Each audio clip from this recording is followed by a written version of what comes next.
بسم الله الرحمن الرحيم، والصلاة والسلام على سيدنا محمد وعلى آله وصحبه أجمعين. تدليك بشرتك صباحا بمكعب من ثلج الشاي الأخضر وهو مجمد طبعا هو أحد الأسرار الخفية وراء شباب البشرة وتألقها.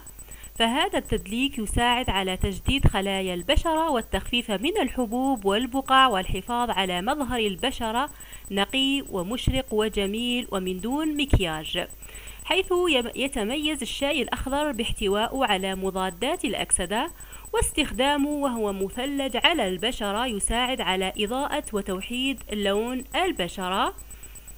وعلاج حب الشباب، نحتاج في هذه الوصفة إلى كمية من أوراق الشاي الأخضر حوالي ملعقة طعام كبيرة أو كيس شاي من ليبتون، وكذلك من كوب ماء مغلي اتركيه في الماء حتى ينقع جيدا. الشاي الأخضر يفضل أن يكون الشاي الأخضر، ثم بعدها يصفى الماء من الشاي ويترك ليبرد، وبعدها يصب خليط الشاي الأخضر في قوالب الثلج ويترك في الفريزر حتى يتجمد.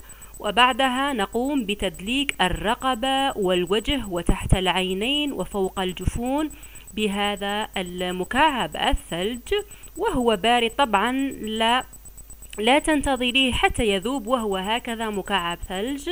نقوم بتدليك الرقبة والوجه جيدا ويترك لمدة نصف ساعة، وبعدها يشطف مباشرة بماء بارد. وقومي بترطيب بشرتك وتحصلي على بشرة جميلة وبدون مكياج ومن أول استعمال. هذه الوصفة تصلح للحوامل، للمرضعات، للأطفال الصغار من عمر 5 سنوات فما فوق. يمكنك استخدام لها هذه الوصفة آمنة وليست لها أي أعراض جانبية. بالنسبة للرجال كذلك يمكنهم استخدام هذه الوصفة وبكل أمان لجعل البشرة مشرقة ونضرة. استمروا على هذه الوصفة بوضع مكعبات الثلج في الفريزر واستخدموها كل صباح. بالأخير لا تنسوا الاشتراك بالقناة ومشاركة هذا الفيديو حتى تعم الفائدة لوصفة أخرى إن شاء الله. والسلام عليكم ورحمة الله وبركاته.